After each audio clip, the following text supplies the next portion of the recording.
Salts from Metals Part 2. In Part 1, we left it at dilute acids and talking about dilutions, and I said I will come back to this point here. So I'm just going to spend a few minutes talking about strong acids, weak acids, dilute concentrations, and more concentrated forms of acids and how they are different. Okay, so first we're going to look at two key words, solute and solvent. So a solute,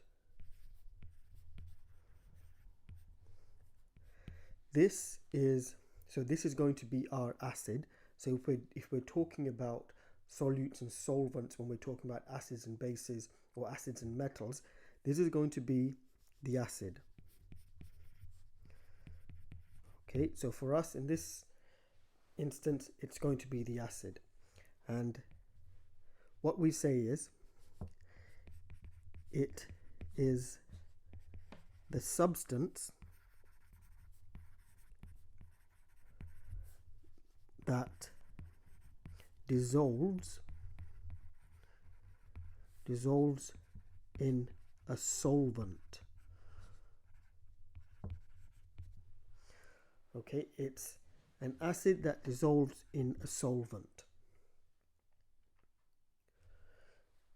Now, solvent, so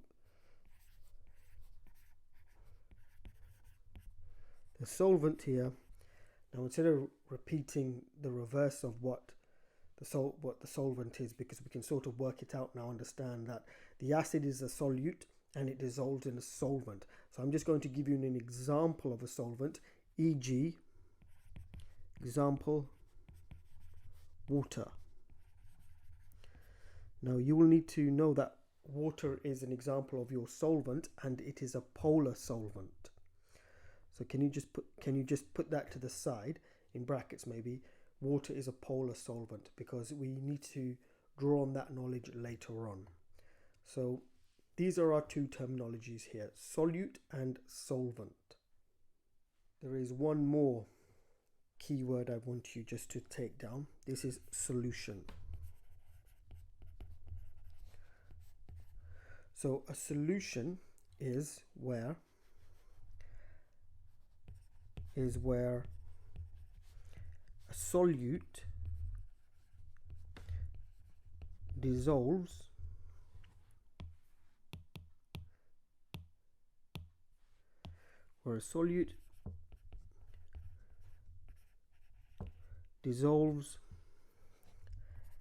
in a solvent.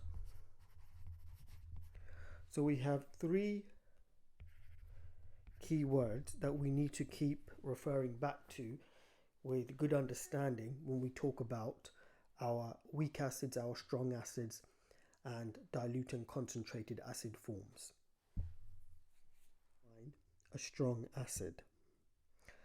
A strong acid is a solute that completely breaks down into its ions.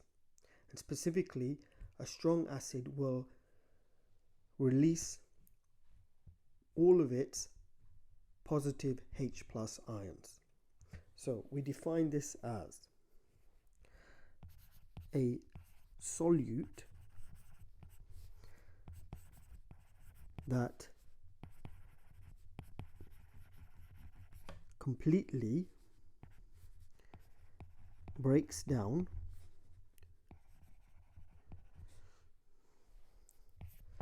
i.e. it dissociates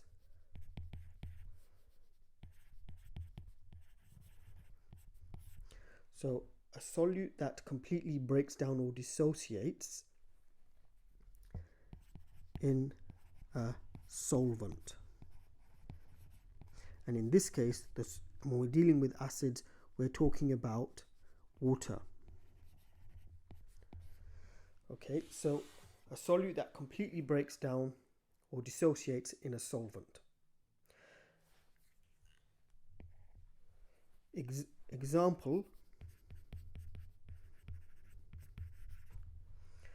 Example is HCl aqueous goes to H plus aqueous plus Cl minus aqueous.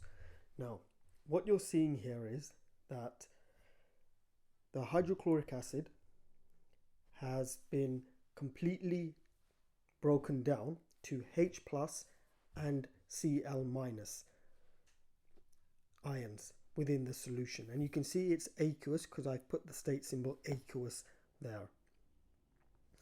Now, when we're talking about an acid, we are looking at this region here. So we're looking at the H plus ions as stated earlier. Now, a strong acid is where all of the H plus ions have been released into the solution. So in part 1 I talked about how a strong acid is where all of the positive ions, H plus ions, are released into the solution. In this case, the solution is with water and the acid. So a complete breakdown to H plus and Cl minus is what gives rise to our strong acid.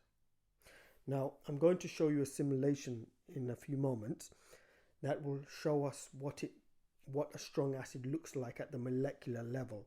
And you're going to see that the simulation is going to represent the H plus as H3O plus. Now, this is because you can essentially represent the acid as being dissociating, because when it's combining with the water, because we are dissolving the acid within the solvent of water. So when this happens, we do get, technically we can indicate the positive acidic ion as being H3O plus, but we are going to be referring to the ion that gives rise to the acidity as being the H plus, because you will need to know this for pH as well, how pH indicators work. It works based on the H plus ions, and that's what we are going to refer to. But just so there's not much confusion, when we look at the simulation, it's going to refer to the H plus ion, what you need to be focusing on as the H3O plus ion. Alright, so a strong acid is where it completely breaks down the H plus and the Cl minus, or the positive and negative ions are completely broken down and dissociated into the solvent.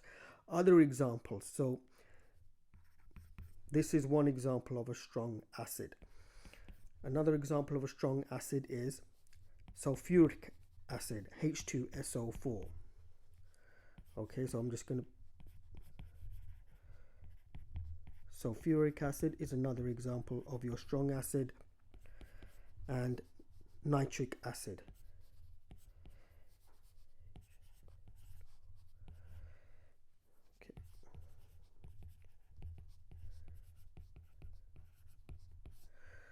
Okay, so these are examples of your strong acid. Defining a weak acid, we say it's a solute that partially dissociates in the solvent. So a solute that partially dissociates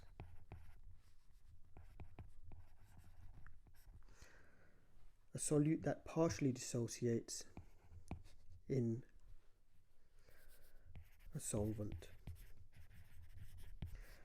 And in this case, again, the solvent we're dealing with is water. So it only partially dissociates in a solvent when it is dissolved. Okay, so when you add a weak acid and dissolve it in water, it will only partially dissociate. Example is ethanoic acid, e.g. ethanoic acid. Okay, so this is an example of our weak acid. Chemical formula would be CH3COOH and gives us H plus aqueous plus CH3CO minus aqueous. Okay, so this is an example of a weak acid, and if you remember back just a few moments ago, I talked about one being a reversible reaction. This is again indicating that there is not a complete dissociation. The reaction doesn't go to completion. So there's always a backward reaction happening as well. So this is why one of the reasons we say that there is not a complete dissociation, or the reaction does not go to completion, so we have a weaker form of an acid. Now, just a side note, when I was talking about the strong acid, the reason that in this simulation that I will show you next, that you see this occurring, for example, when you have, let's say, hydrochloric acid. Now, hydrochloric acid, HCl, exists in a gaseous state. When we react it with H2O, that's in a liquid format. Now, what you actually get is this forming.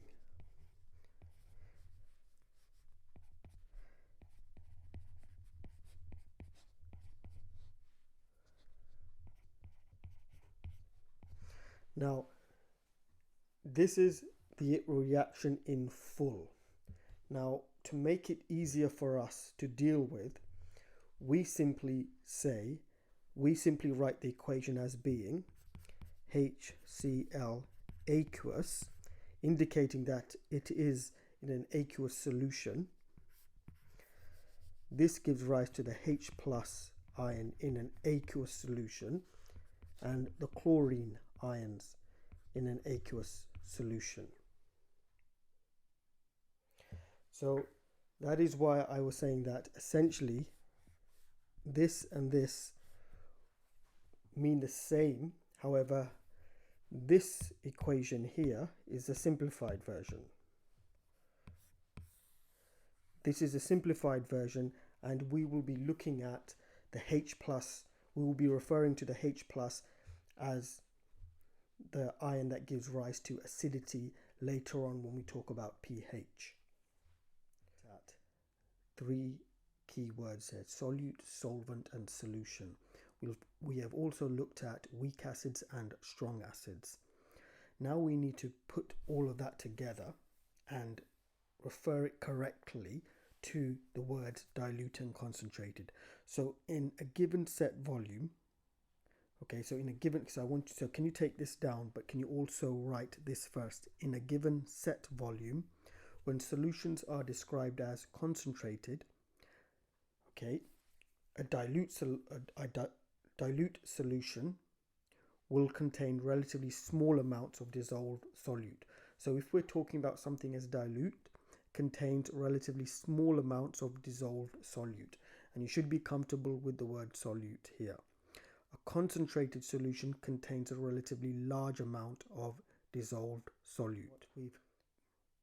Now, based on what we've covered so far, the question may arise: how do we get a dilute strong acid, for example? How do we define that? Now, if we look at this simulation here, I'm going to model two ways to view strong and weak acids, and also concentrated solutions and dilute solutions.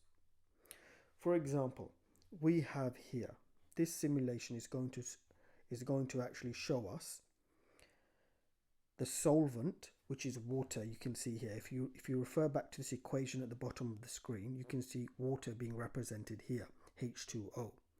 HA represents the acid before it's been dissolved in its solvent, in the solvent. So HA is the acid, H2O is a solvent, and then you have the corresponding ions that have been dissociated. Now, going back to the definitions of the key words we were looking at, if we take an initial concentration Okay, and this initial concentration is simply referring to the acid HA here. And we here have got 0.001 mole of acid concentration.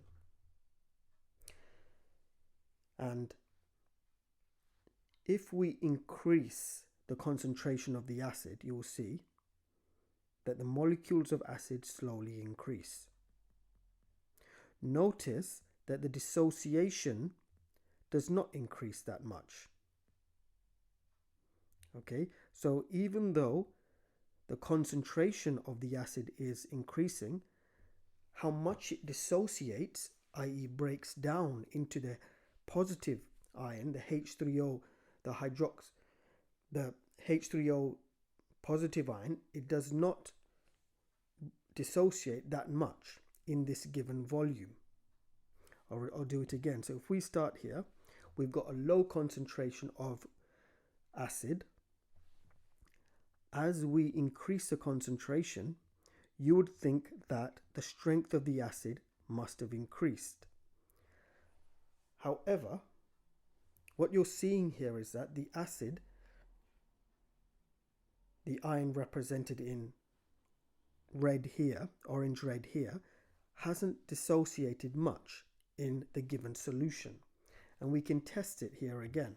So if we test it with the pH, here we've got the pH as being around, if we match it up here, we can say it's between 6 and 7, somewhere between 6 and 7 possibly.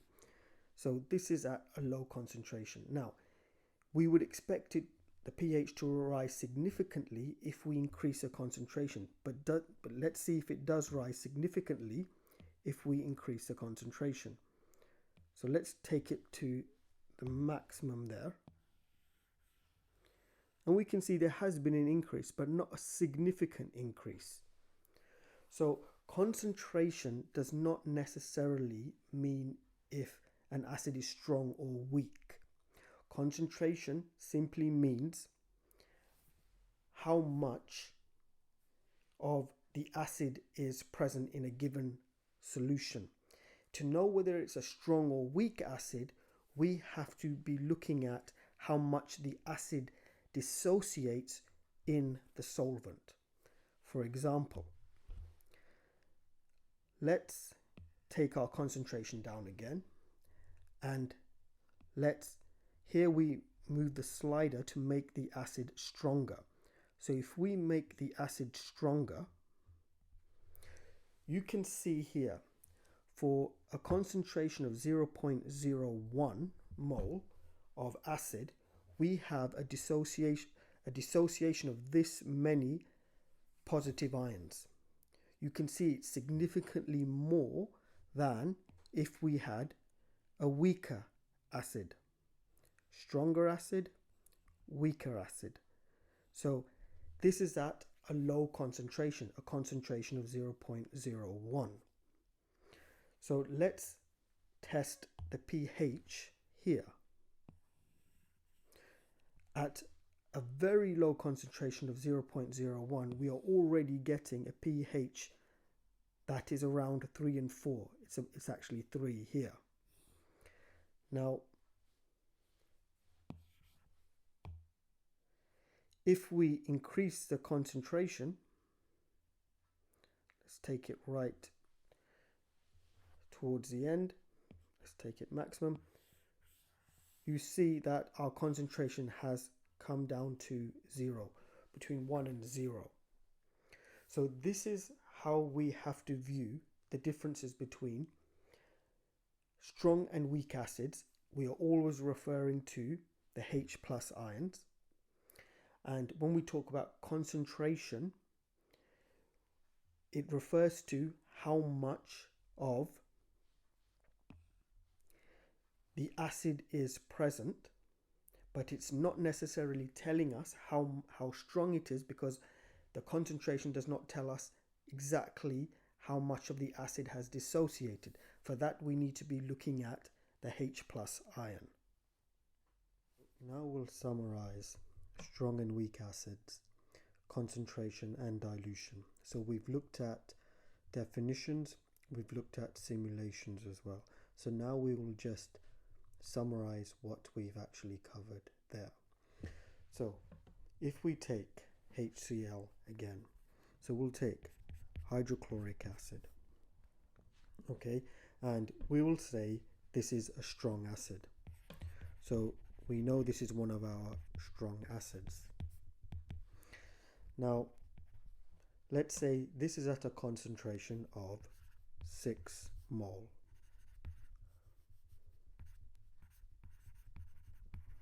Okay, so we have the hydrochloric acid at this concentration, and we will say its effect to, let's say, our biology is that it is corrosive, or even to inanimate objects as well. If you were to spill hydrochloric acid at this concentration, it's going to corrode the substance that it comes into contact with.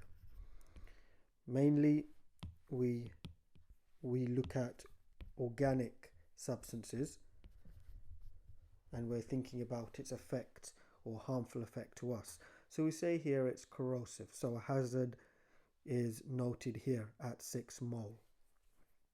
Now if we were to dilute this acid via water, so we add water to the solution, so we dilute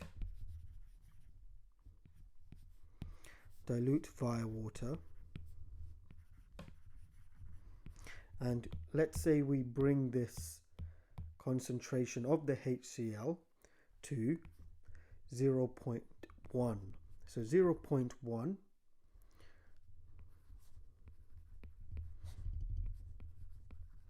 let's say we bring it down to this concentration. So the HCl now is down to this concentration. It's a strong acid. However, by diluting it with water, so adding more and more water until the concentration of the solute in that given solution, in a solution, is now down to 0.01, the effect is said to be just an irritant. So if you were to spill it on your skin, it would just be an irritant. So this is telling us that we can make the acid, if it's a strong acid, less harmful by diluting it in water. Okay, now this does not alter the fact that hydrochloric acid is still a strong acid. It still dissociates, it still ionizes strongly in water when it's dissolved. However, by having less concentration per given volume of the solute, by making the water concentration, the water volume greater, we reduce its harmful effect from corrosive to irritant by adding more water, by diluting it in this sense. Now that's dilution via water. Now this does not always, let's say, alter an acid's effect on, let's say, a biological system or a biological surface, or any surface for that matter. If we take weak acids, for example, so let's say a weak acid, we take citric acid. Now citric acid, what you find in fruits, okay, they are not harmful whether they are concentrated or whether they're dilute. So working it in another way, looking at the explanation in another way, the dilution is not affecting the harmful nature of citric acid. Weak acid does not come into question whether it's concentrated or weak. Now what you will have understood hopefully from the simulation is that this is because weak acids do not dissociate that much in water, so they do not ionize as much. Therefore their harmful effect is not felt whether dilute or concentrated. So can we just put this down here? weak acids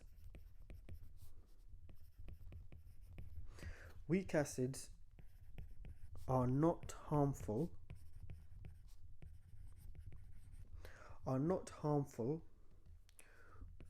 when in dilute or even concentrated solutions. So this is important. So weak acids are not harmful when in dilute or even concentrated solutions. And based on their dissociating ability or ionizing ability within water, you should be able to explain that. Now, what I want to do is I'm just going to give you examples again. I'm going to give you 3 examples of weak acids, and I want you to pause the video and then give me 3 examples of strong acids. I've given you strong acids, so without going back, once I've given you the 3 weak acids, I want you to pause the video and give me 3 examples of strong acids. So weak acids, example. And so weak acid, we can have, let's give one new one here, carbonic acid. Carbonic acid is an example of a weak acid. Okay, found in rainwater or fizzy drinks. So can we just put down rainwater? So this is where it's found. Rainwater or fizzy drinks. If you read the labeling on a fizzy drinks can, you will generally see carbonic acids. Okay, so fizzy drink. So this is one example of a weak acid. Another one we've come across, ethanoic acid. Ethanoic acid, another example, and this can be found in vinegar. So can you just take this down as well, because you need to know where you can find them in common products. So ethanoic acid found in vinegar. Now another one we've just looked at, citric acid. Okay, and found in citrus fruits.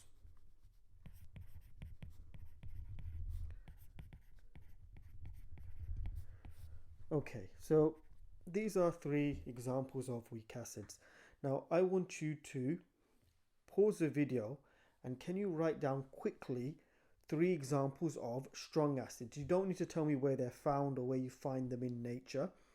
However, at least one of them you should know from biology.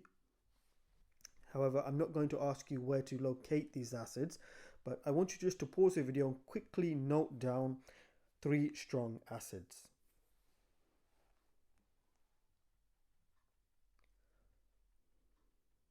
Okay, so you should have strong acids, these as being your strong acids. So let's just put this here to separate it. So strong acids, you should have nitric acid. Let's write it a bit better. Nitric acid, sulfuric acid,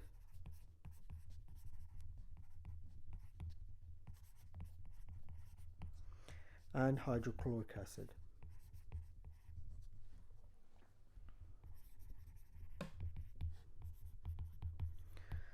Okay, so we've gone over the names a number of times now, and hopefully this should be now slowly forming a good part of your long-term memory in terms of these words.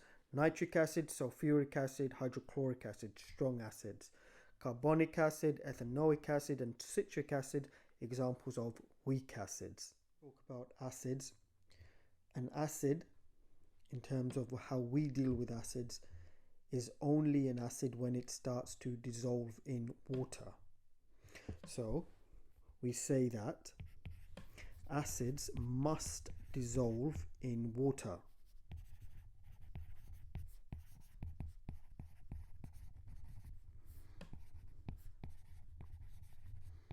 Okay, so acids must dissolve in water before they show acidic properties. Okay, acids must dissolve in water before they show acidic properties. This is because the acid will dissociate or ionize in the water. Okay, this is because we say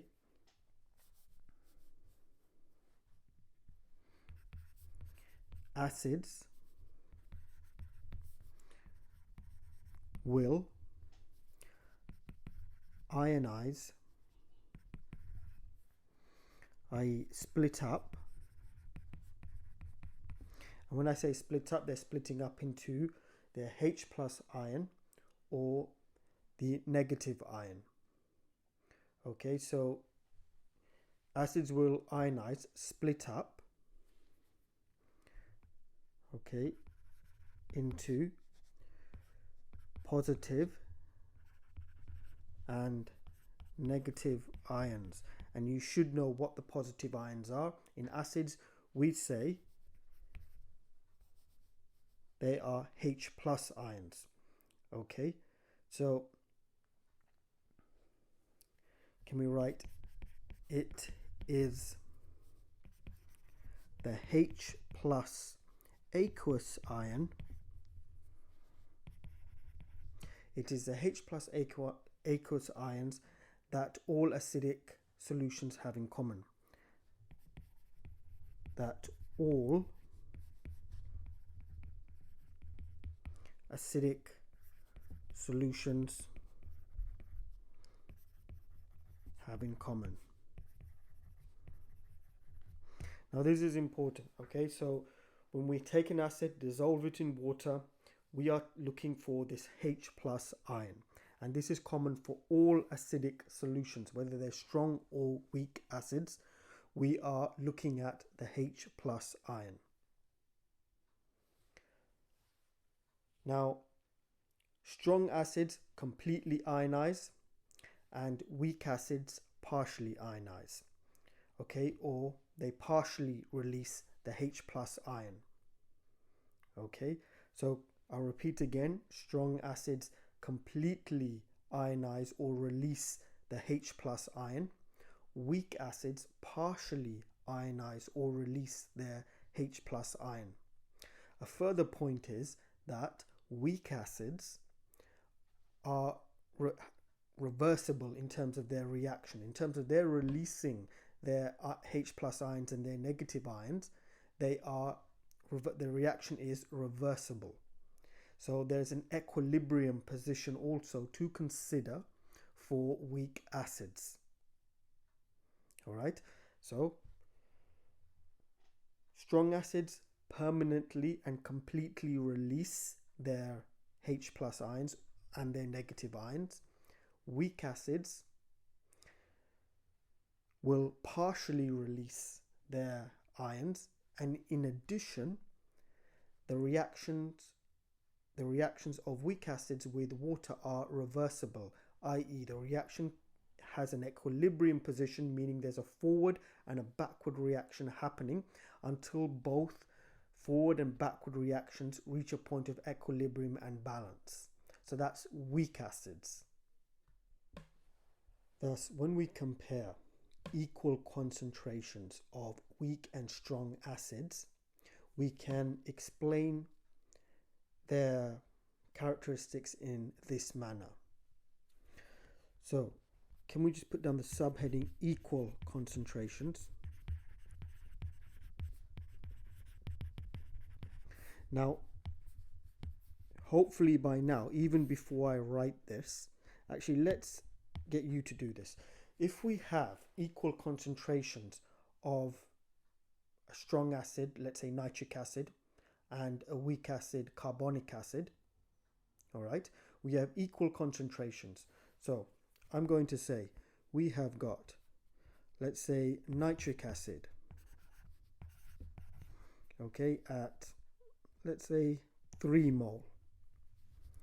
we've got nitric acid at 3 mole, and we've got, let's take ethanoic acid,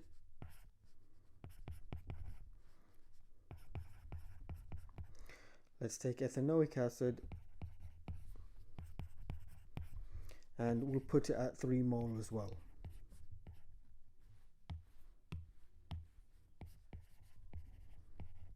Alright, I want you to just write down an explanation or a definition regarding the H plus ions of these two acids. And let's say we say this is strong, we'll label this as a strong acid and this as weak acid. So this is the information you're given.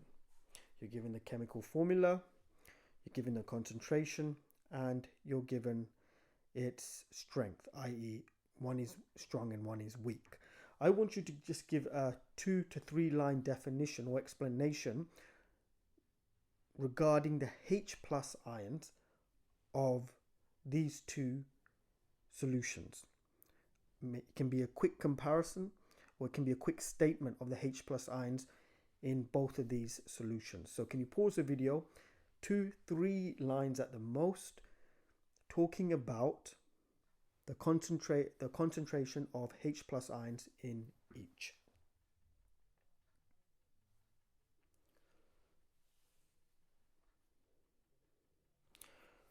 Right, so this is what you should have got. You should have got something to this effect.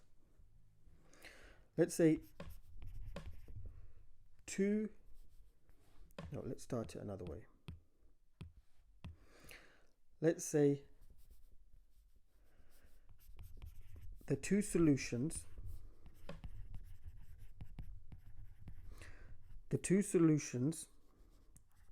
are at equal concentrations. Okay, so the two solutions are at equal concentrations. However, nitric acid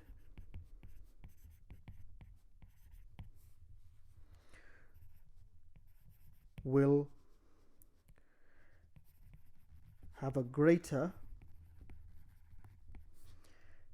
H plus aqueous concentration than ethanoic acid.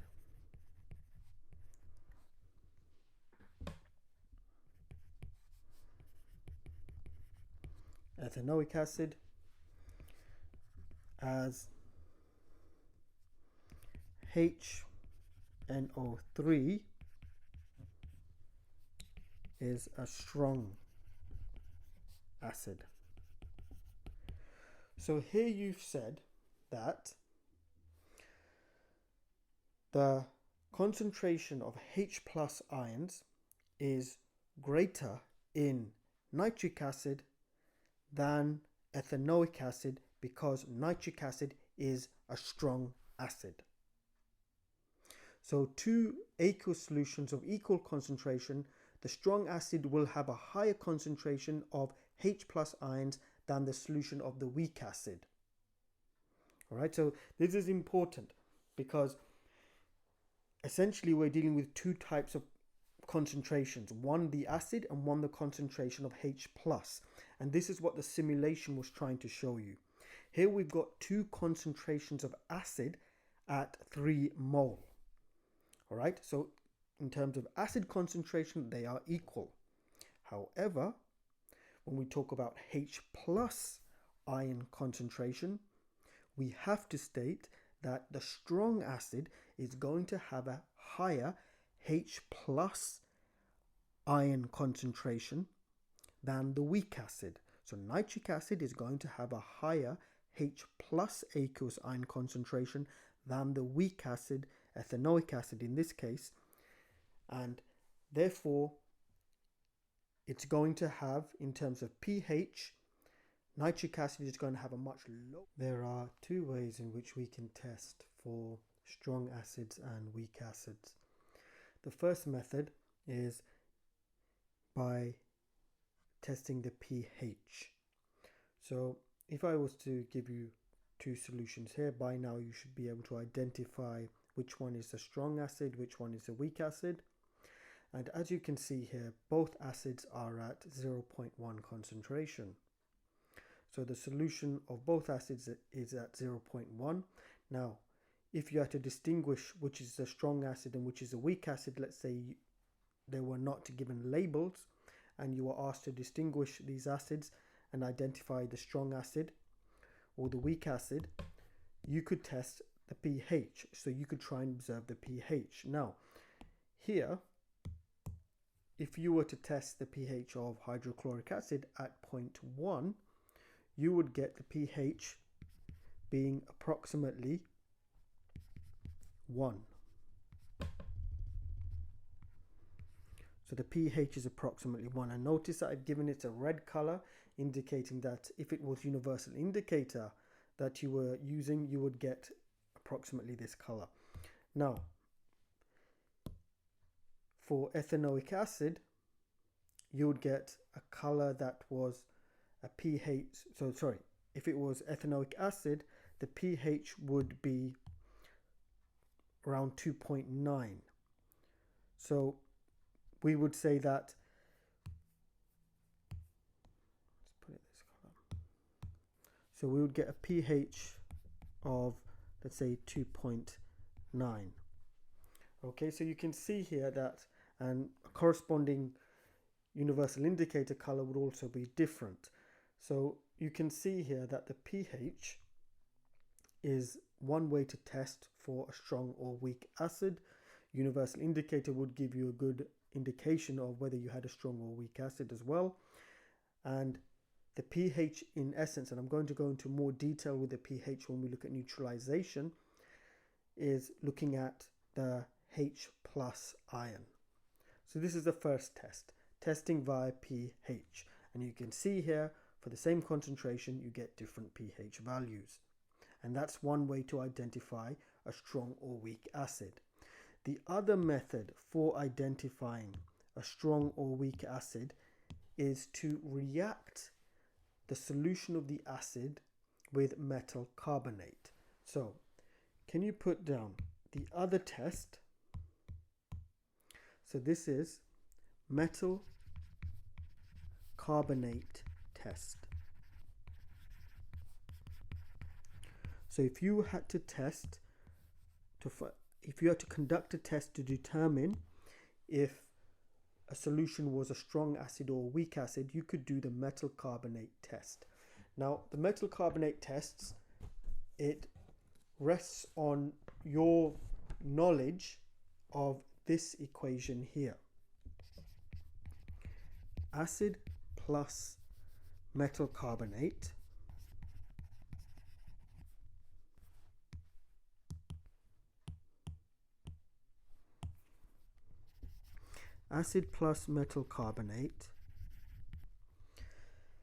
gives you a salt plus water plus carbon dioxide. Okay, so you've got, when you react an acid, whether it's strong or weak acid, with a metal carbonate, you are going to get salt plus water plus carbon dioxide. Now, the carbon dioxide is key here if we're going to determine which one is a strong acid and which one is a weak acid. Now, what you're going to do for me here is, I want you to pause the video and I want you to think about how you could determine whether you had a strong acid or a weak acid based on this reaction here with this equation.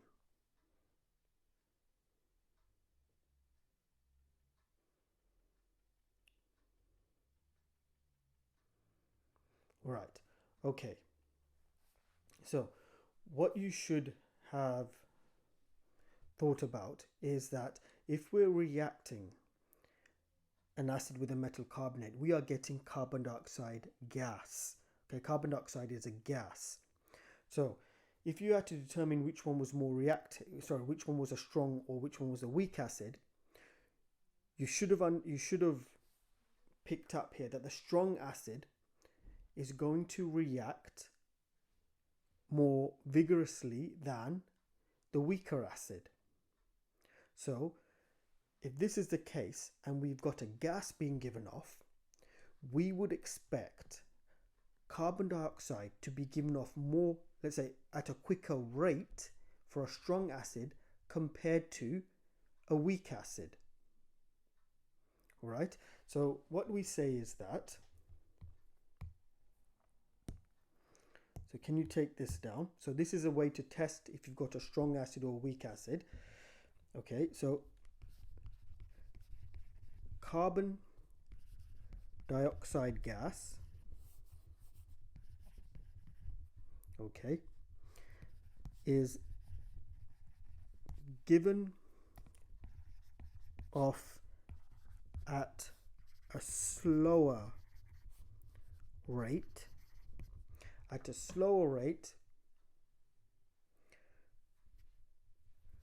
when reacted with weak acids. So you would be looking to determine the rate of the reaction via the carbon dioxide gas given off, and if that rate was determined to be lower, okay, so if you had two unnamed solutions A and B and you had to determine which one was a strong acid, which one was the weak acid, you do this by looking at the rate at which the carbon dioxide is evolving from each reaction. The higher the rate, the stronger the acid in comparison. So if you had to compare, A with B and B had the higher rate of carbon dioxide being evolved, you would say that A was the strong acid because more carbon dioxide was evolved at a quicker rate.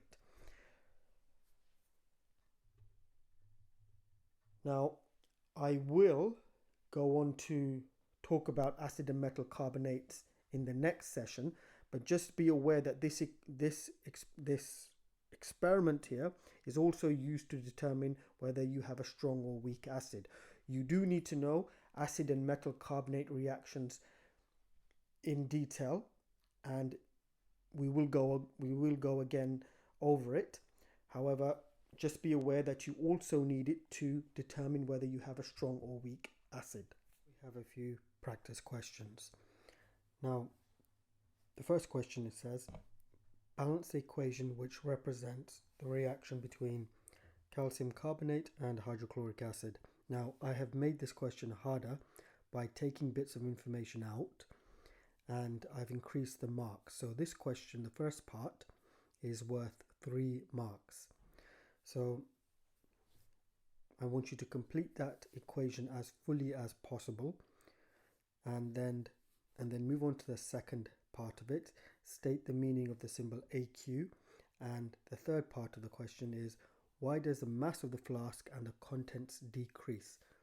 So just to refer back to your notes in terms of what we were talking about when a metal carbonate and an acid reacts. So you need to think back or look over your notes to answer that question there. So just pause the video here and answer the questions, and then we will review.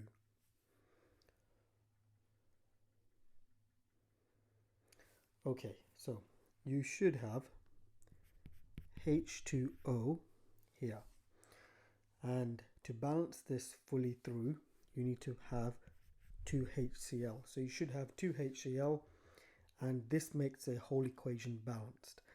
If you look on the right hand side and left hand side of the equation, you have 1 calcium, 1 carbon, 1 carbon, 3 oxygen, and then we have 1 oxygen here and 2 oxygens there, so that makes 3 oxygens, 2 hydrogens, and chlorine is 2 on the left hand side and 2 here.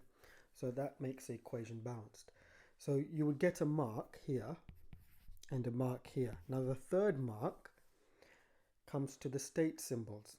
If you notice that the product, water, needs a state symbol, and the state symbol of water is not aqueous, it is liquid. Okay, so there should be an L here. So that's liquid. So let's just make that a bit more clearer. So it doesn't look like a 1. So it should be liquid there as your state symbol. Okay, in the original question, water was given with its state symbol. Now that would tie into this question here. It ties into this question here, which we are doing, but I made it a bit harder by taking water out. Okay, so let's look at this one. State the meaning of the symbol AQ. Now, AQ means aqueous, so you could have aqueous, or if you want to be precise, you can say dissolved in water. So you can have aqueous or dissolved in water. Now, the mark scheme has specifically said reject the word solution. So if you label it as being a solution of calcium chloride or solution of hydrochloric acid, the examiner said do not accept the mark. So be precise. If you see the state symbol AQ, it means aqueous, or you can say dissolved in water, aqua, or you can say aqueous or dissolved in water. The solute is dissolved in water, something to that effect. Okay, the third part. Why does the mass of the flask and contents decrease? So, when the experiment is being carried out, you have in the flask calcium carbonate solid and hydrochloric acid reacting initially. The question is asking, why does the mass of the flask and the contents decrease? So when you weigh the contents, you include the mass of the flask and the reagents, which would be calcium carbonate solid and hydrochloric acid. Now, as the reaction proceeds forward, carbon dioxide gas is given off. This carbon dioxide gas escapes to the atmosphere, to the surroundings, because the beaker is, the conical flask is not closed. If you close the conical flask, you have a dangerous situation because pressure will start to build up. So in these situations, because gas is evolved, gas is going to escape. And as it escapes, the mass of the gas is no longer, which was part of the reacting products, is no longer there. So because gas has mass and gas has been evolved and gas has escaped, i.e. the carbon dioxide has escaped from the conical flask, therefore there is a reduction in mass. So what we say is CO2 produced as gas. Gas has mass.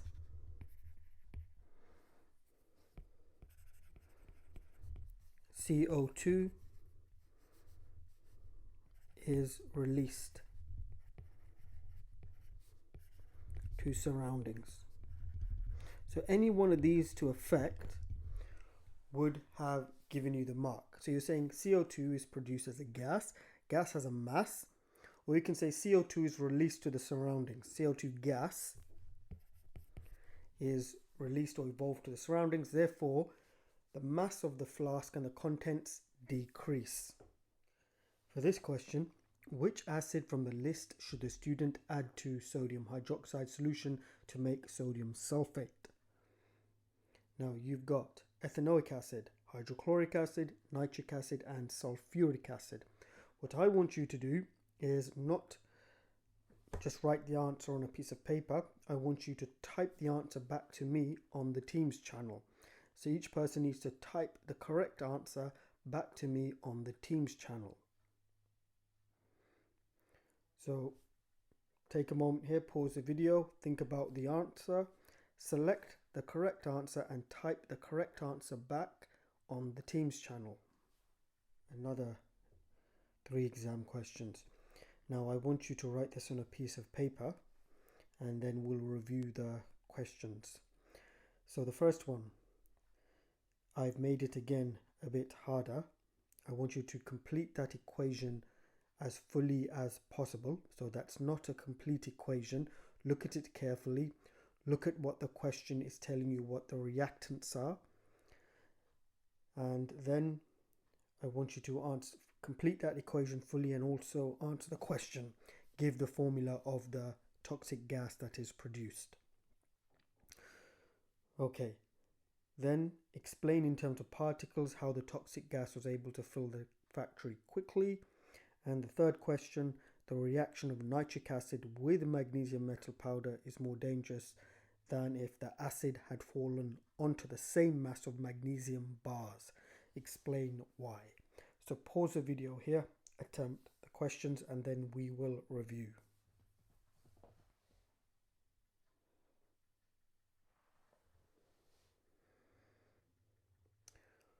Okay, so first part A.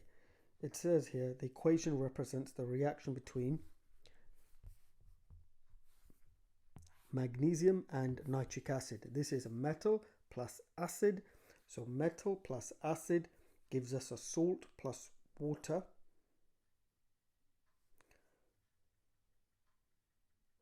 Sorry, salt plus water plus a gas. Now, it's giving us this reaction here, and it's giving us the reactants and the products. So first of all, we have to be aware that we've been given magnesium. Magnesium at room temperature is a solid. So we should have S there for solid. We've been told that the acid is in an aqueous state. So it's a dissolved acid, nitric acid.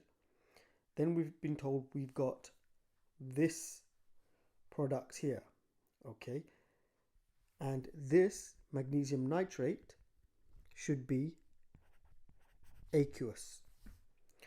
Water, liquid, and then we've got NO2 gas.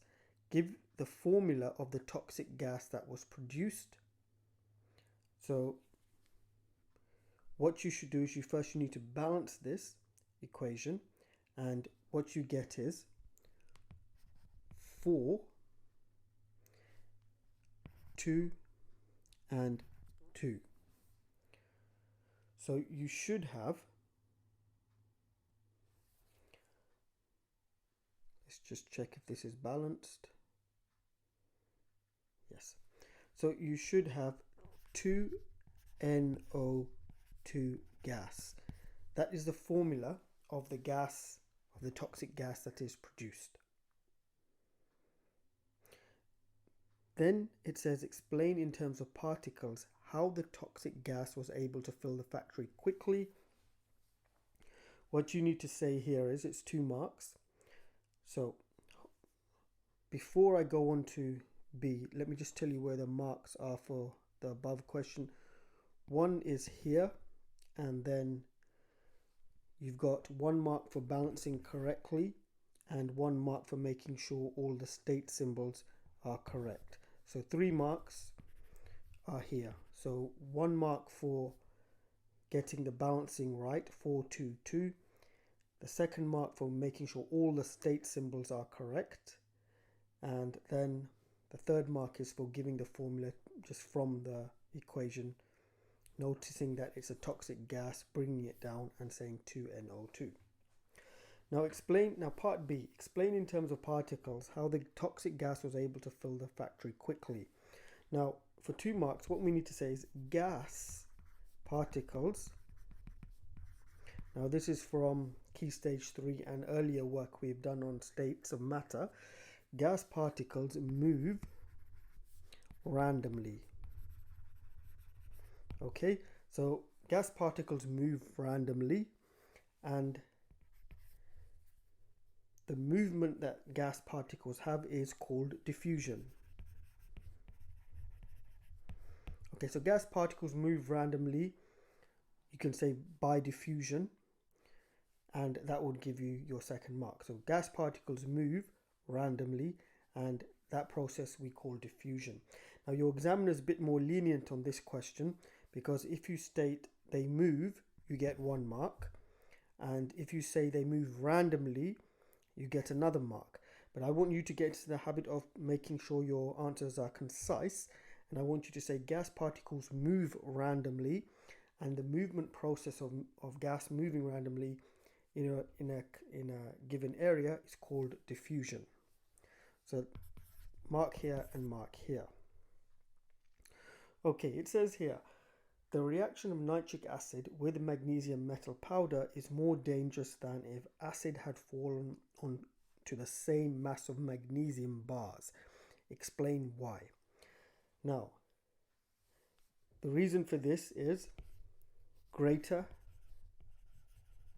surface area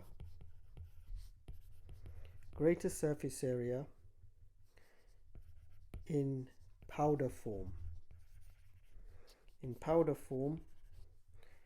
Okay, therefore reaction could occur more quickly. Okay, so if the reaction between nitric acid and magnesium powder happens, because the surface area is much larger in the powdered form, because more of the surface of magnesium is exposed, because each smaller surface or face of the magnesium powder can react with the nitric acid, therefore the reaction would happen more quickly, and you can have a more vigorous reaction that can be uncontrollable. Whereas in magnesium bars, the amount of surface area exposed is much less, because if you have bars here, you just have this surface, and if it's 3D, you will have the surfaces here. So only those exposed surfaces will the acid react with. Whereas if you were to get smaller, let's say, portions of that magnesium bar, and let's just make that 3D, what happens is that you have more surface area, more surfaces that the nitric acid can react with, therefore greater surface area, therefore the reaction can happen more quickly or more dangerously. Of making salts from metals is to create the salt crystals. Now, once we have our solution of metal and acid being reacted together, we have to create salt crystals. Now, your task here is to create the largest possible crystals, salt crystals, in your watch glass. So if we had to do that, what are the conditions you think that we should apply to our experiment to create large salt crystals? So let's say you've conducted the experiment by mixing your metal and acid, let's say hydrochloric acid and zinc powder. You've mixed the two together, reagents together. You've got your solution. The solution has gone to completion. You've got your aqueous solution of salt aqueous solution, and you've got a small sample in your watch glass. So we're at this point here. Now, your task at this point is to create large salt crystals, and depending on the conditions you apply, the salt crystals are going to be of a specific size. So the person with the largest salt crystals in their evaporating dish completes the task successfully. So I'm going to give you an explanation in terms of looking at ice cream making, and you are going to figure out how to make the largest crystals in your watch glass. So this is the clue I'm going to give you. Good ice cream is where it's smooth and there's not much, the ice inside the ice cream is not large, so it's not large and clumpy. So you're eating the ice cream, it's smooth and creamy. That's good ice cream. Everyone can appreciate that. They make ice cream, or good ice cream is made when there's rapid cooling of the mixture, resulting in smaller ice crystals or icicles in the ice cream, which does not interfere with your eating of it. So that's what good ice cream is, where it's rapid cooling of the mixture, resulting in smaller grain sizes of the crystals in the ice cream. Not salt crystals, because we're dealing with water here. There may be salt in certain ice creams, but generally it's more to do with the water content. Rapid cooling results in smaller ice crystals in the ice cream, and therefore it's smoother. Horrible ice cream looks like this, and we can all appreciate that this is not the type of ice cream we want to eat. Here you can see where ice cream, you've bought it in the shop, you've taken too much time getting back home, half of it's melted, you put it in the freezer, and then you come to eat it maybe in a couple of days or in the next day, and you find the ice cream looks like this.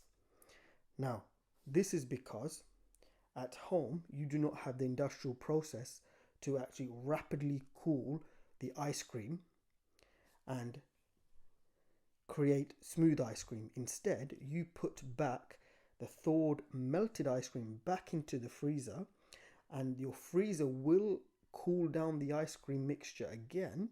However, it does it in such a manner that the ice freezes into larger crystal sizes. So the water is freezing and you got larger grain size crystals forming because the cooling process is much slower in your home freezer. So I want you to think about, using this principle, how we could create larger crystals, salt crystals, in this evaporating dish. And you can have here the equipment you can have. Let's say a Bunsen burner, water bath,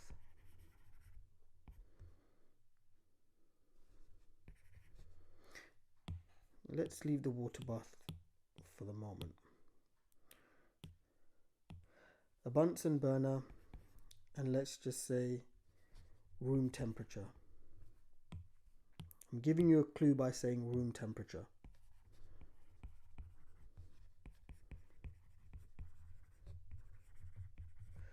So how can we create the largest possible crystals on this watch glass from our salt solution? So what I want you to do is think about this. You can maybe do a bit of research online as well to find out how crystal formation happens. And I want you to tell me how we can create the largest possible crystals on this watch glass, and I want you to type your answer back on the Teams channel. So what could we do? Right, and there is a clue there with ice cream, how ice cream is made, and looking at ice cream, there is a clue there. It might not be a direct clue, but there is an indirect clue there of how ice cream is made and how we can actually relate that to the crystal size of our making crystals in the watch glass for the salt solution. So think about this and type back your answer. You can put it on a piece of paper and send it over as an attachment, or you can type your answer on the Teams channel.